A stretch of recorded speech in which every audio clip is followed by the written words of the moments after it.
जय श्री कृष्ण। राधे राधे। मेरे सनातनी भाइयों, मेरे बहनों, मेरे माताओं, सबको कोटि कोटि नमन करते हुए भागवत कथा का अध्ययन कर रहा हूँ और आप तक पहुँचा रहा हूँ। जो ही आपको यह ज्ञान प्राप्त हो जाएगा, त्यों ही आप में स्वाभाविक रूप से भौतिक इंद्रिय सुख का पीछा करने में अरुचि उत्पन्न होगी। कैसे? ये अपनी खुद की इंद्रियों की तृप्ति, अपनी इच्छाओं की तृप्ति पूर्ण करने के लिए हम सब सारी जिंदगी परेशान रहते हैं, लगे रहते हैं, लेकिन ये कभी पूरी होती नहीं है। इनकी जो तृष्णा है, मृग तृष्णा, ये समाप्त होने वाली नहीं है। भौतिक जगत में हर कोई अज्ञानवश कार्य करता रहता है, अपने निजी इंद्रिय सुख को बढ़ाने के लिए प्रयत्नशील रहता है। इसलिए कि आध्यात्मिक जगत में हर कोई व्यक्ति पूर्ण ज्ञान सहित कार्य करता है और पूर्ण पुरुषोत्तम भगवान इंद्रिय सुख को बढ़ाने का प्रयास करता है। श्री चैतन्य चरितामृत आदि लीला 4.165 में दो ही पंक्तियां में भौतिक तथा आध्यात्मिक हेतु का अंतर बहुत ही अच्छी तरह से बतलाया गया है। वो क्या है? आत्मेंद्रिय प्रीति वाच्छा तारे बलि काम, कृष्णेंद्रिय प्रीति इच्छा धरे प्रेम नाम। अपनी खुद की इंद्रियों को संतुष्ट करने की इच्छा काम कहलाती है और कृष्ण की इंद्रियों की तुष्ट करने की इच्छा प्रेम तथा शुद्ध प्रेमा भक्ति कहलाती है। हमें अर्जुन के आचरण में काम तथा प्रेम के बीच अंतर दिखाई पड़ता है। पहले तो अर्जुन अपने इंद्रियों को तुष्ट करना चाहता था। हे कृष्ण, मैं संभवतः अपने चचेरे भाइयों, अपने पितामह, अपने गुरु द्रोणाचार्य का वध नहीं कर सकता। किंतु जब श्री कृष्ण ने अर्जुन को श्रीमद् भागवतम गीता का उपदेश दे दिया, तब उसने पूछा कि अब तुम्हारा क्या निर्णय है? तब अर्जुन ने उत्तर दिया, नाष्टो मोह स्मृतिर्लब्धा तत्व प्रसादान मन या च्युत स्थितो अस्ति अस्मि गतः संदेह करिष्ये वचनं तव। हे प्रिय कृष्ण, हे प्रिय श्री कृष्ण, आपकी कृपा से मेरा सारा मोह नष्ट हो गया है और मैंने अपनी मूल कृष्ण भावना पुनः प्राप्त कर ली है। और उसने निष्कर्ष क्या निकाला? मेरा कर्तव्य आपको तुष्ट करना है, अपनी इंद्रियों को नहीं। इस तरह अर्जुन ने पुनः कृष्ण भक्त की अपनी स्वाभाविक स्थिति प्राप्त कर ली और कुरुक्षेत्र में युद्ध में लड़ा और वहीं से उसकी जीत हुई। कृष्ण भावनामृत शुद्ध भगवत प्रेम है, यह कोई बनावटी चीज नहीं है। प्रारंभ में आपको भक्ति योग के विधि विधानों का पालन करना पड़ता है, तब कुछ समय बाद आपको स्वाभाविक रूप से भगवान का स्वयं स्फूर्त प्रेम प्राप्त होता है। श्री चैतन्य महाप्रभु ने चैतन्य चरितामृत मध्य लीला 22.107 में सनातन गोस्वामी को बताया है, नित्य सिद्धि कृष्ण प्रेम साध्य कभू नय, श्रवणादि शुद्धि चिते करे उदय। संसार जीवों के हृदय में कृष्ण का शुद्ध प्रेम शाश्वत रूप से स्थापित है। यह किसी अन्य स्रोत से प्राप्त होने वाली वस्तु नहीं है। श्री कृष्ण के श्रवण तथा कीर्तन से हृदय शुद्ध हो जाता है, वह प्रेम सहज रूप से जागृत हो जाता है। तो भगवत प्रेम पहले से ही हम सबके भीतर है, क्योंकि ईश्वर के अंश हैं इसलिए है। किंतु वही प्रेम भौतिक संगति के कारण काम से आच्छादित हो गया है।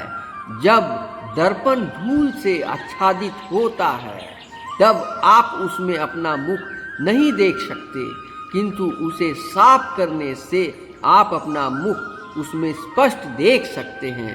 ठीक उसी तरह भक्ति योग की विधि आपके हृदय दर्पण को साफ करती है, और जब वह अच्छी तरह स्वच्छ हो जाता है तब आप देख सकते हैं कि आप क्या हैं और आप कैसे कार्य करें जिससे कि आप सुखी बन सकें। तब सब कुछ प्रकट हो जाएगा। इसलिए हमारा अनुरोध है कि इस भावनामृत आंदोलन को अत्यंत गंभीरता से ग्रहण करें और अपने आप को श्री कृष्ण की सेवा में नियोजित करें। अब प्रश्न आता है, रिक्वायरमेंट, हमारी जरूरतें क्या है? समस्त ब्रह्मांड में जितने जीव जंतु हैं उनकी जरूरत नंबर 1, पहला जरूरत क्या है? भूख, प्यास, नींद। भूख यानी प्रत्येक जीव जंतु को, संसार में जितने भी प्राणी हैं उनको भोजन चाहिए, पानी चाहिए, नींद चाहिए, और इसी में बायोलॉजी के अनुसार काम भी चाहिए, काम। और बायोमेट्रिक रिक्वायरमेंट भी इसी में आता है। यानी भूख, प्यास, नींद, ये जो रिक्वायरमेंट है समस्त ब्रह्मांड में जितने जीव जंतु हैं सबके लिए सर्वोपरि है, चाहिए ही। नंबर 2, इसके लिए एक आश्रय चाहिए, एक घर चाहिए। आपने देखा होगा जब आप कोई तीर्थ स्थान में जाते हो तो सबसे पहले रहने के लिए एक आश्रय लेते हो। उस आश्रय में लेने के बाद ही आप वहाँ भूख, प्यास और नींद का जो शारीरिक ज़रूरत है, सबसे सर्वोपरि ज़रूरत है, वो पूर्ण किए जा सकते हैं। इसके बाद ही पूजन, पठन, धर्म, क्रिया, कर्म सब कुछ चलता रहता है। लेकिन इसके बिना यानी घर के बिना संभव नहीं है। ये दूसरी हो गई।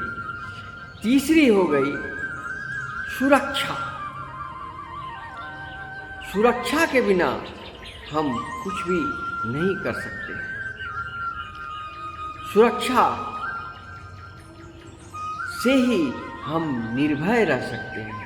तभी हमें नींद आएगी, तभी हमें भोजन कर पाएंगे, तभी हमारी प्यास बुझेगी। लेकिन जहाँ सुरक्षा नहीं है वहाँ हम कभी भी जी नहीं सकते। तो सुरक्षित जिंदगी जीने के लिए क्या चाहिए? तीसरा नंबर में आता है। पहला नंबर भूख, प्यास, नींद, दूसरा नंबर घर यानी सुरक्षा, और तीसरा नंबर परिवार। इतना, ये 3 रिक्वायरमेंट तो जीव जंतु में सभी में होती है। कुत्ते भी अपना परिवार के साथ जाड़े के दिन में देखोगे वो एक भी कुत्ते नज़र नहीं आएंगे। सब अपने अपने ठंड से बचने के लिए अपना जगह बना लेते हैं, यानी अपना आश्रय बना लेते हैं, और उस आश्रय में बच्चों सहित वो अपना जीवन यापन करते हैं। तो ये भोजन, भूख, प्यास और नींद, और दूसरी रिक्वायरमेंट घर, तीसरी रिक्वायरमेंट परिवार, इतना तो सबके लिए ज़रूरत है। लेकिन मनुष्य को इससे भी ऊपर ज़रूरत है।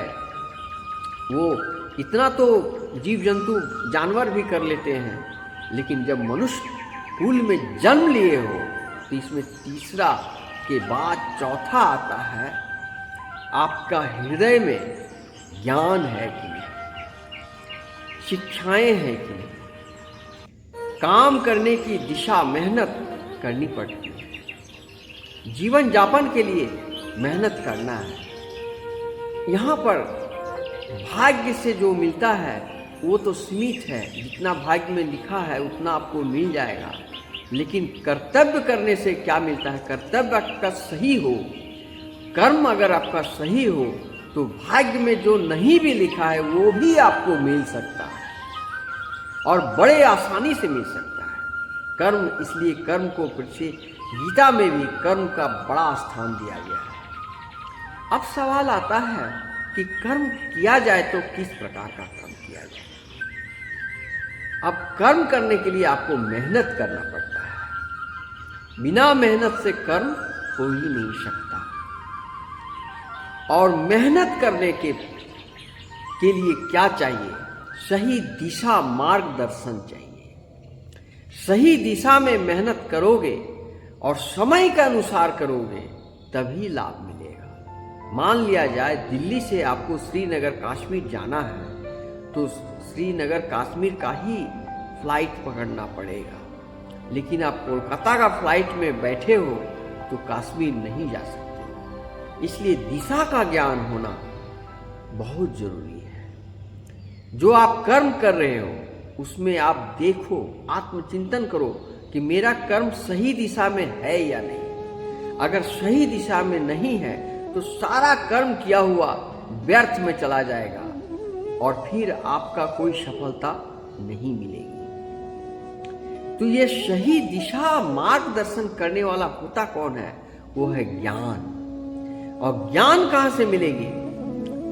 ज्ञान मिलेगी आपको आत्मचिंतन से और अध्ययन से, पठन पाठन से। और दुनिया में जितने भी विद्वान आए और चले गए, ज्ञान अर्जन करने के दो ही रास्ते हैं। तीसरा रास्ता आज तक नहीं बना। दो ही रास्ते हैं। आपके हृदय में दो ही मार्ग हैं जहां से आपको ज्ञान का पदार्पण होगा। एक पढ़ना और दूसरा सुनना। सुनकर आप जान सकते हो। श्रवण करके, कथा श्रवण करें तभी आपका ज्ञान मिलेगा। अगर श्रवण नहीं कर पाए तो किताबों को, ग्रंथों को पढ़ें।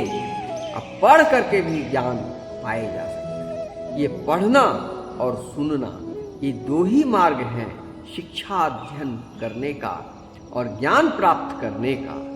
ये आपको अपने आप में देखना है। ये आपको बाहरी दुनिया वाले आपको कोई प्रदान नहीं कर सकते हैं। आपके पास धन दौलत है, प्रचुर मात्रा में है, वो कोई लूट सकता है, वो नष्ट हो सकता है, छीन जा सकता है। लेकिन ज्ञान का भंडार आपके हृदय में है, आपके मन मस्तिष्क में ज्ञान भरा हुआ है, चेतना है, तो आप सर्वत्र कहीं भी आप कमा कर, मेहनत करके खा सकते हैं, जी सकते हैं, सारे मनोकामनाएं पूर्ण कर सकते हैं। इसके लिए दो ही मार्ग है, एक सुनकर या पढ़कर। ये मानव जीवन के लिए जो मार्गदर्शन है, ज्ञान, जो ज्ञान हर पशुओं में नहीं पाया जाता है। ये एक एक्स्ट्रा सब्जेक्ट है जो मानव को ही प्राप्त है, जो सही दिशा में काम करने की क्षमता मनुष्य में कूट कूट कर भरी होती है। और आज उसी का देन है कि आज मानव जीवन कितना विकास करते करते कहाँ पहुंच गए, चंद्रमा तक पहुंच गया। साइंस विज्ञान में कहाँ तक सैटेलाइट के द्वारा और इंटरनेट के द्वारा पूरा वर्ल्ड ग्लोबल मार्केट में सबसे टॉपर में चल रहा है। ये ज्ञान का ही देन है। और ज्ञान के अंदर टेक्निक।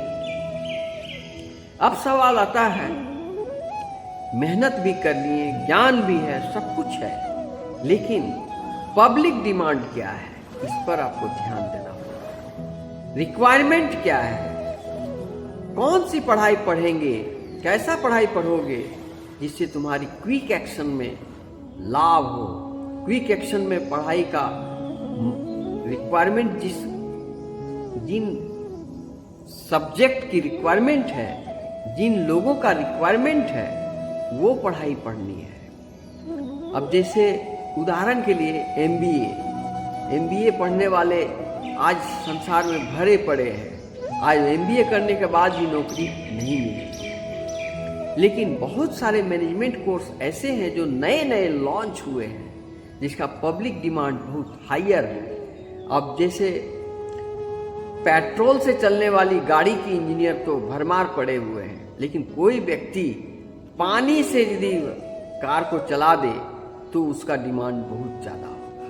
इस प्रकार टेक्निक, तो टेक्निक के साथ, स्किल के साथ जो रिक्वायरमेंट है, पब्लिक डिमांड है, ये मानवता के अंदर है, जो आपके अंदर जगाना पड़ेगा, तभी आपका विकास मार्गदर्शन होगा। जिस प्रकार अध्ययन करने का जो समय है वो बचपन से तो शुरू हो ही जाता है, लेकिन जो मेन होता है, मेन अध्ययन होता है, वो 18 से लेकर 22 वर्ष की उम्र तक। इस उम्र में अगर तुम पढ़ाई कंप्लीट कर लिया, जान लिया, समझ लिया, सही दिशा में तुम्हारा मेहनत चला गया, तो तुम सक्सेस हो जाओगे। लेकिन इस 18 से लेकर 22 के उम्र में लोग क्या करते हैं? भटक जाते हैं। क्यों? वो फेल करने लगते हैं। क्यों? इसका कारण क्या है? इसका कारण ये है, उनका मन उनके नियंत्रण में है और वो अपना इंद्रिय तृप्ति के पीछे चले जाते हैं, और वो बहुमूल्य वक्त जिस समय उनको अध्ययन करना चाहिए, उस समय वो मस्ती करने लगते हैं। और इस तरह समय का पंछी उड़ता चला जाता है। 22 के बाद, 25-26 के बाद और अध्ययन करने का कोई विशेष एनर्जी और नहीं बचता। वैवाहिक जीवन में आज 2 प्रकार की समस्याएं आती हैं कि जब लड़के लड़कियां जवान होती है, उस वक्त पढ़ाई कंप्लीट नहीं होती है, नौकरी नहीं मिलती है, और पढ़ाई कंप्लीट होकर नौकरी प्राप्त करते करते उस स्टेज में पहुंच जाते हैं लोग, जहां उनको नौकरी तो मिल जाती है, धन दौलत सब कुछ मिल जाती है, लेकिन सबसे बहुमूल्य जो वक्त था वो जवानी का, वो खत्म हो जाता है। कुछ तो ऐसे भी स्टूडेंट हैं जो नौकरी लेने के बाद में शादियां होती है, लेकिन उनके बच्चे नहीं होते, बहुत दिक्कत होती है। अगर बच्चे भूल से हो भी जाए तो उसका लालन पालन करते करते उनकी रिटायरमेंट हो जाती है, लेकिन फिर भी बच्चों का कार्य नहीं होता। इसलिए समय के अनुसार विवाह भी कर लेना चाहिए। मेरे अनुसार, मेरे कहने का मतलब है कि सबको समदृष्टि से देखो, किसी एक पर फोकस करके चलने से नहीं होगा, चारों तरफ देखना होगा। तुमको जवानी को भी बचते हुए शादी कराना है और नौकरी भी पाना है। इसके लिए सर्वश्रेष्ठ वक्त होता है जैसे क्लास 1 से लेकर 10 तक जो क्लास है वो बड़ा इम्पोर्टेंट है, और उससे भी बड़ा इम्पोर्टेंट होता है वो 18 से लेकर 22 साल का उम्र में जो स्टडी होती है, वो समय होता है बिल्कुल परफेक्ट अध्ययन करने का वक्त। उस वक्त जो स्टूडेंट पढ़ाई में कंसंट्रेट कर लिया, अपने इंद्रियों को बस में कर लिया, गीता के अनुसार माइंड कंट्रोल कर लिया, तो वो तो सक्सेस हो गया। लेकिन जो माइंड को कंट्रोल नहीं कर सका, वो अध्ययन करने के बजाय वो मस्ती करने लगा, और मस्ती के चक्कर में वो परीक्षाओं में फेल होता गया, और अंत में वो कहीं से सफलता नहीं मिली, जिंदगी डिरेल्ड हो गया। तो इस प्रकार 5 स्टेज मैंने बताया। पहला स्टेज भूख, प्यास, नींद। दूसरा, इसके लिए आश्रय यानी सुरक्षा। तीसरा, पारिवारिक संबंध। Man is a social animal. बिना परिवार के बिना तुम्हारा विकास नहीं है। परिवार में सबका एक मत होना चाहिए, तभी कोई बच्चा विकास करेगा। दादा दादी से कहानियां सुनना भी ज्ञानवर्धक होता है, और बच्चों के अंदर में उसी समय ज्ञान का दीप जलाया जाता है, और उन परिवार में ही एक अच्छा परिवार ही से एक अच्छे संस्कार का जन्म होता है। ये परिवार तक सारी दुनिया के सभी जीव जंतु एक परिवार की तरह जीते हैं। इतना तो सब कोई जी लेते हैं, लेकिन मानव जीवन आज परिवार में भी इनका हर एक चीज में फॉल्ट हो रहा है। इनका न भूख मिट रही है, न प्यास मिट रही है, न नींद आ रही है, न ही इनका घर बस रहा है, न इनका परिवार बस रहा है। ये भटके हुए उन जानवरों से भी बदतर जिंदगी है। इन लोगों का। क्यों? कि इनकी चेतना का विकास नहीं है, कुसंस्कार में चले गए हैं, नियमानुसार समय के अनुसार कोई कार्य करते नहीं, समय के अनुसार इनका कोई भी कार्य संपन्न नहीं होता है। तीसरा है जो मानव जीवन के लिए ज्ञान का अध्ययन, सही मेहनत और दिशा पर जाना, ये हो गया मानव का सफलता का राज। और पांचवा जो है स्टेज, वो सर्वोपरि स्टेज है, जिसमें कहते हैं आत्मबोध, आत्मविश्वास, आत्मबल। ये हो जाना, जिसके अंदर आत्मबोध है, उसको गलत कार्य करने में भय लगेगा, लज्जा लगेगी, लोग क्या कहेंगे, सामाजिक दबाव, वो गलत काम करने के लिए तैयार नहीं रहेगा। वो परम ज्ञानी, परम आनंदमयी जीवन जीने वाला इंसान बनता है। इसलिए प्रत्येक स्टूडेंट को 5वां स्टेज तक पहुंचना जरूरी है। जो इंसान 5वां स्टेज तक पहुंच गया, आत्मबल, आत्मचिंतन, आत्मबोध, आत्मज्ञान जिसको कहते हैं, उसको यदि आ गया है, तब फिर उसको दुनिया में और कोई रिक्वायरमेंट नहीं है, उसके लिए कोई ज़रूरत नहीं है कि दुनिया में उसको कभी कोई तकलीफ हो ही नहीं सकता है, क्योंकि वो आत्मचिंतन करने में सक्षम है, आत्मबल उसके पास सक्षम है और आत्मज्ञान उसके पास सक्षम है, पर्याप्त है।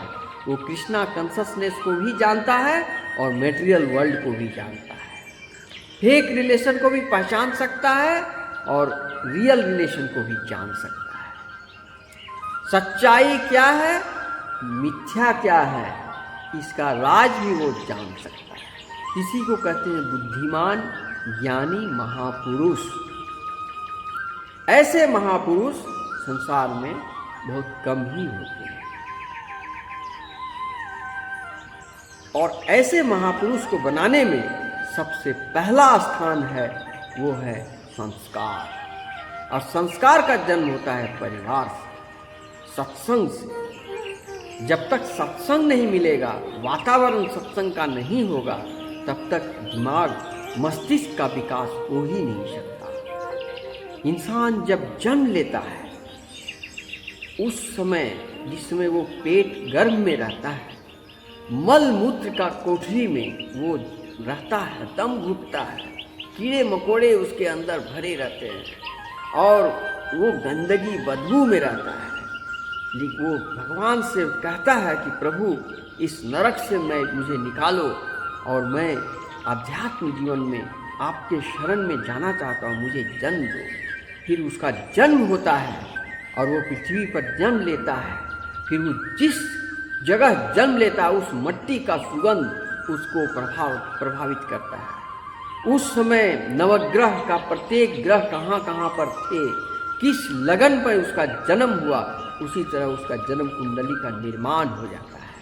आपने देखा होगा, किसी बड़े बड़े एस्ट्रोलॉजर के पास जाओगे तो वो पूछेगा कि जन्म का समय बताओ, स्थान बताओ, डेट और समय, ये जरूर देखता है। और डेट और समय मिलने पर वो एक मैथमेटिक्स है, जिससे पता चल जाता है कि वो किस दिन जन्म लिया, किस लगन में जन्म लिया, किस मुहूर्त में जन्म लिया, वहाँ पर शनि की दशा क्या थी, मंगल की दशा क्या थी, राहु केतु की दशा क्या थी, समस्त नवग्रहों की दशा क्या क्या थी, उसी के अनुसार उसका जन्म कुंडली बना दिए जाते हैं। तो ये हो गया। लेकिन जो सात्विक पुरुष होते हैं, जो ज्ञानी पुरुष होते हैं, वो बचपन से ही उनके अंदर संस्कार दिखाई देने लगते हैं। ये संस्कार का देन है। तो जिस संस्कार में बच्चा पलता है और जिस परिवार में संस्कारी है, उसके बच्चे संस्कारी बनते हैं। लेकिन जिस परिवार में जिस प्रकार एक प्रश्न आता है कि कौवा काला क्यों होता है, कौवा काला क्यों होता है, ये बहुत बड़ा, मेरे साथ कई लोगों ने प्रश्न किया, तो मैंने उसको जवाब दिया कि कौवा इसलिए काला होता है कि उसका परिवार काला है, उसका खानदान काला है, उसका चाचा चाची, दादा दादी, बाप माँ, सब नाना नानी, जितने भी मामा मामी, जितने भी रिश्तेदार हैं उनके, वो सब काले ही काले हैं, पूरा खानदान ही काला है, इसलिए वो काले हैं। बगुला गोरा क्यों है? क्योंकि पूरा खानदान उसका गोरा है, इसलिए वो गोरा है। ये नेचुरल है, तो नेचर को कोई बदल नहीं सकता। तो इस प्रकार ज्ञान का समय जो होता है, अध्ययन का समय, मैं तमाम छात्रों से कहना चाहता हूँ कि 18 से लेकर 22 के अंदर ही मात्र ये 4 साल तुम्हारे जिंदगी को बनाने में और बिगाड़ने में निर्भर करता है। ये 4 साल तुम यदि सही दिशा में अध्ययन और मेहनत करोगे तो तुम्हें सफलता मिल जाएगी। इसके पीछे एक शानदार मार्गदर्शन काम करता है कि तुमको क्या बनना है, किस दिशा में तुमको पढ़ाई करना है, सफलता तुमको किस ओर ले जाएगी। उसको सही परख करने के बाद जब तुम कर्तव्य करोगे तभी तुम्हारा सही फल मिलेगा। अन्यथा पोथी पढ़ी पढ़ी जगमुआ, पंडित भया न कोई, बस उसी में भटकते रह जाओ। आज के दौर में कंपटीशन का दौर है। वो जमाना नहीं है जिसमें पीवी नरसिंह राव का प्रधानमंत्री थे, उसके पहले जो लोग थे, उस दुनिया आज का नहीं है। उस समय की नारियां शादी करने के बाद पूरी ज़िंदगी एक पति के साथ रहने पर मजबूर हो जाती, क्योंकि वो आर्थिक दृष्टि से बहुत कमज़ोर होती थी और वो ताना बाना सह करके भी लोग जी लेती थी। मेरी माताएँ, मेरी चाचियाँ सब रह लेती थी, लेकिन न्यू जनरेशन में ऐसा नहीं है। न्यू जनरेशन की सोशल जितने भी लड़कियां हैं, फीमेल वर्ग हैं, वो सक्षम हैं, शिक्षा में सब चीज़ में सक्षम है। वो किसी के ताना सहकर जीवन जीने वाली नहीं है। एक परिवर्तन दिखाई दे रहा है। वो अपने चेतना का विकास कर रहे हैं, मानसिक विकास कर रहे हैं, छल कपट फरेब को बहुत भली भांति समझ लेती है और अपना विकास के लिए मार्गदर्शन अपना खुद करती है और खुद से अपनी ज़िंदगी को बनाने में निर्भर करते। वो किसी के बहकावे में आने वाली नहीं है। बहुत सारी ऐसी महिलाओं को मैंने देखा, एयरफोर्स में देखिए, पोस्ट डिपार्टमेंट में देखिए, सोशल मीडिया में देखिए, किसी भी जॉब में करने वाली महिलाएं अपना ड्यूटी को कितना रिस्पॉन्सिबिलिटी देती है, काफ़ी ईमानदारी के साथ ड्यूटी करती है, कर्तव्य करती है, पढ़ाई में भी टॉप, सब चीज़ में टॉप। क्यों? उसका जो पढ़ने का जिस समय एज है, उस समय वो कंसंट्रेट होकर पढ़ाई करती है। कोई भी स्टूडेंट, मेल हो या फीमेल, कोई भी स्टूडेंट पढ़ाई करते समय कंसंट्रेट नहीं है तो वो फेल कर जाता है। इतना ही कहकर आज की कथा मैं यहीं समाप्त करता हूँ। राधे।